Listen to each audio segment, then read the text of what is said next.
नमस्कार, चंद्रकांत भट्ट अमेरिका से। बढ़िया मौसम है,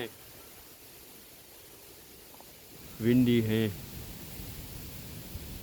मैंने सोचा चलो आज आपको एक कुछ ऐसी बात कहूँ, आप लाइक करो, सब्सक्राइब करो, न करो, लेकिन किसी को आगे पहुँचाओ।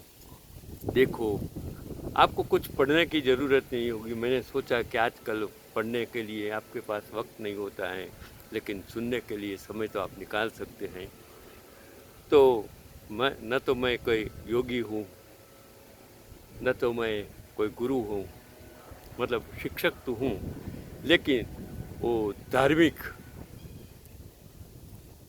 जो हैं आज के ज़माने में कथावाचक होते हैं, वो न तो मैं कोई कथावाचक हूँ, तो न तो कोई मैं बिजनेसमैन हूँ।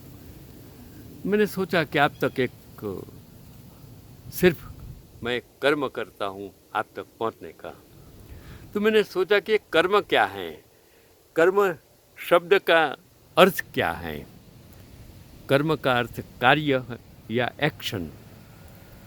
जो कर्म है वो हिंदू धर्म की एक अवधारणा है, जो कार्य कारण के सिद्धांत पर आधारित है।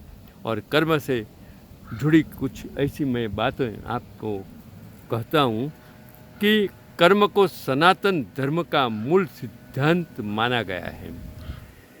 मैं जब बातें करता हूँ तो लोग कहते हैं सनातन धर्म। ये सनातन धर्म जो लोग समझते ही नहीं है, हिंदू का अर्थ जो को लोग समझते नहीं है, भारत में और अमेरिका में भी बोल देते हैं। अभी एक नेता ने बोल दिया कि मैं हिंदू को, भाई हिंदू का मतलब समझो। हिंदू वो संस्कृत शब्द है। हिंदू का मतलब है पवित्र और शुद्ध। स्थान का मतलब भूमि, हिंदुस्तान का मतलब वो पवित्र और शुद्ध भूमि। क्या आप अपने आप को पवित्र और शुद्ध कहते हो? अगर आप पवित्र और शुद्ध हैं तो ही आप अपने आप को Hindu, the people belongs to Hindustan were said to be Hindu, मैंने बार बार कहता हूँ। लेकिन शायद आप सुनो या न सुनो, मानो या ना मानो, आप पर छोड़ देता हूँ, वो भी आपका कर्म है।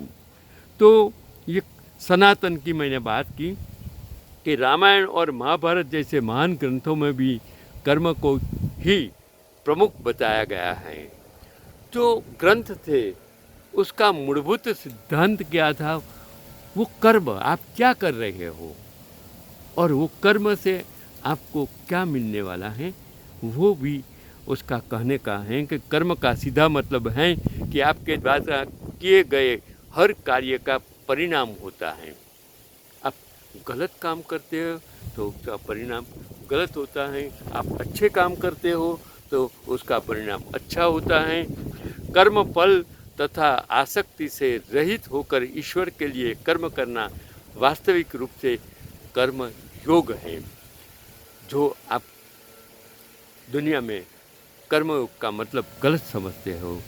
कर्मयोग का अनुसरण करने से मनुष्य को अभ्युदय तथा निःश्रेयस की प्राप्ति होती है। राग और द्वेष को कर्म का मूल कहा गया है। क्रोध, मान, माया और लोभ, ये चार कषाय भी कर्म का मूल कारण कहे गए हैं। कि आप में क्रोध है, आप में मान, अभिमान, मान का मतलब अभिमान, मान का मतलब सम्मान मत समझिए, माया और लोभ। समाज में माया जरूरी है, लेकिन माया का मतलब अलग, आप जो समझ रहे हैं वो गलत है।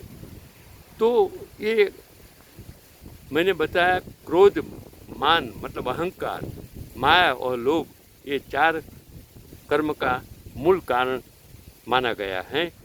जब हम किसी कार्य को निस्वार्थ भाव से करते हैं तो हमारे कर्म का परिणाम भी अच्छा होता है। तो कोई भी काम करो, निस्वार्थ भाव से करो। मैंने मेरे जीवन में यही सीखा कि किसी को जो ज़रूरियात को मैं हेल्प करता हूँ, तब मैं यही सोचता हूँ कि मुझे उनसे कुछ प्राप्त करना नहीं है, न तो उसमें मुझे कोई स्वार्थ है, न तो उससे कुछ लेने की भावना है और भविष्य में उससे कोई फ़ायदा मुझे होने वाला है, ऐसा कभी मैं सोचता ही नहीं। और बिना सोचे ही जो मैं करता हूँ वो मेरा कर्तव्य है, वो मेरे काम है और कर्म है। कर्म की सही परिभाषा को समझनी चाहिए कि साधारण बोलचाल की भाषा में कर्म, पाली भाषा में कर्म का अर्थ होता है क्रिया।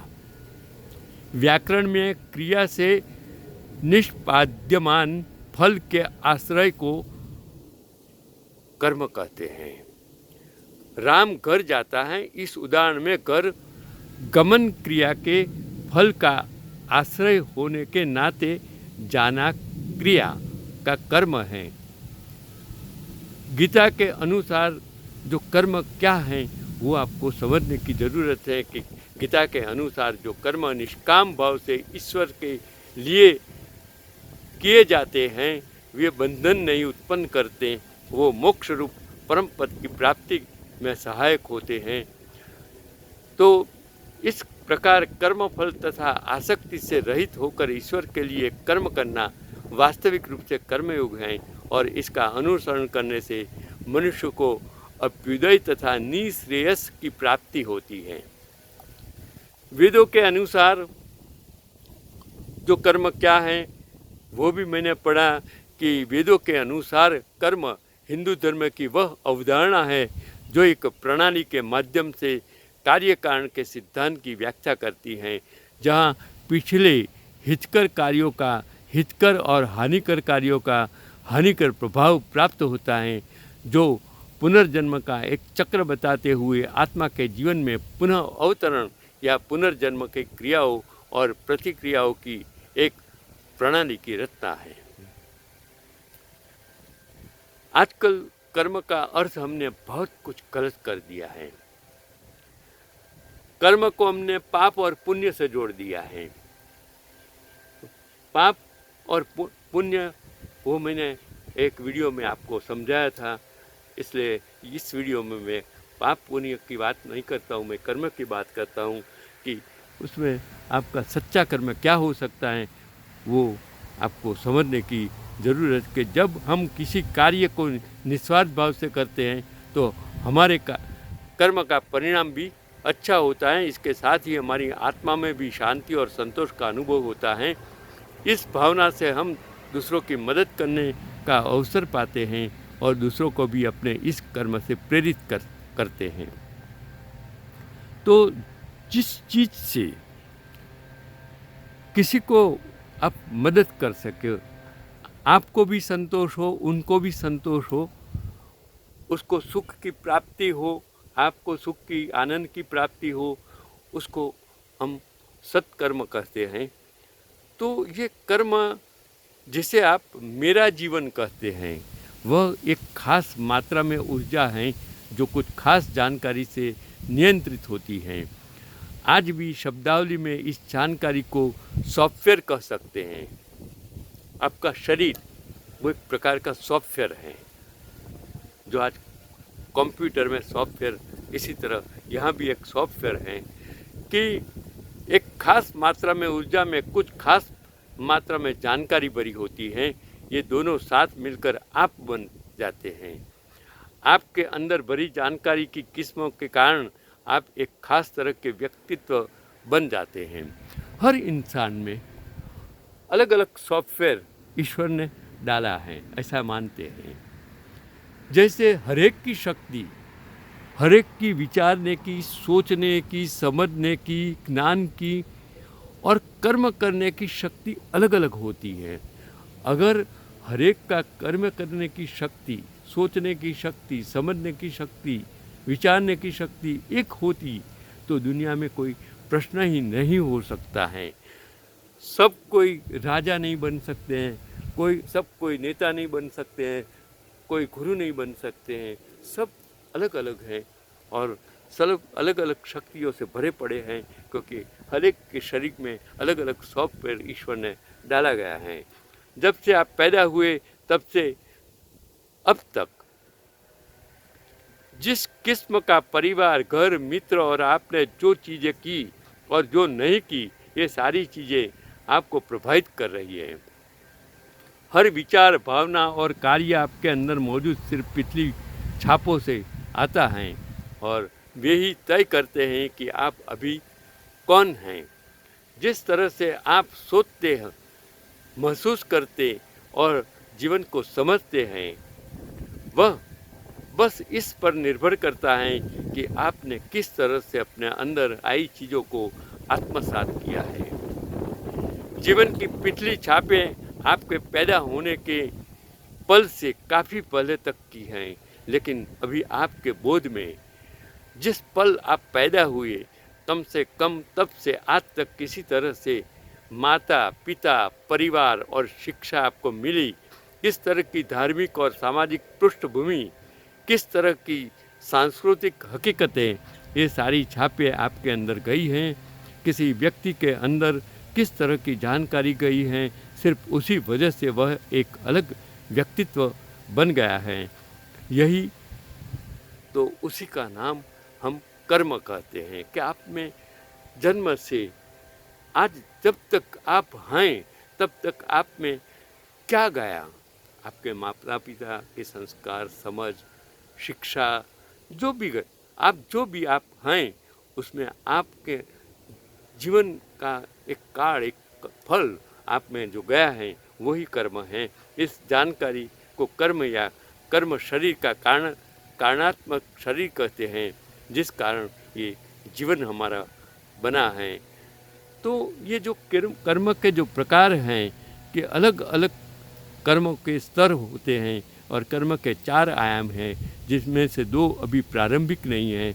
समझने के लिए हम दूसरे के 2 के बारे में बात कर सकते हैं। एक तो संचित कर्म। एक संचित कर्म ये है कि ये कर्म का गोदाम है जो एक कोशिकीय जीव से और उन निर्जीव पदार्थों से शुरू होता है जहाँ से जीवन का विकास हुआ है, वह सारी जानकारी मौजूद है। अगर आप अपनी आंखें बंद करते हैं और पर्याप्त जागरूक बन जाते हैं और अपने अंदर देखते हैं तो आप ब्रह्मांड की प्रकृति को जान जाएंगे।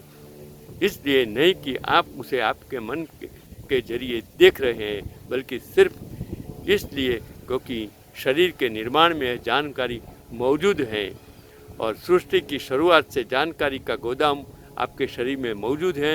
यह आपका संचित कर्म है, लेकिन आप अपना गोदाम लेकर खुदरा धंधा नहीं कर सकते और खुदरा धंधे के लिए आपको दुकान चाहिए।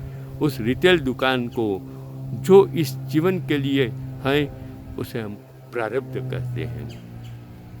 प्रारब्ध और पुरुषार्थ जीवन के 2 पहिए हैं, लेकिन हम सिर्फ प्रारब्ध पर नहीं जी सकते हैं, हमें पुरुषार्थ करना ही होगा। और वो पुरुषार्थ अच्छा कर्म जो आप इसे पुण्य कहते हैं वो करके आप प्राप्त कर सकते हैं। बाकी आपका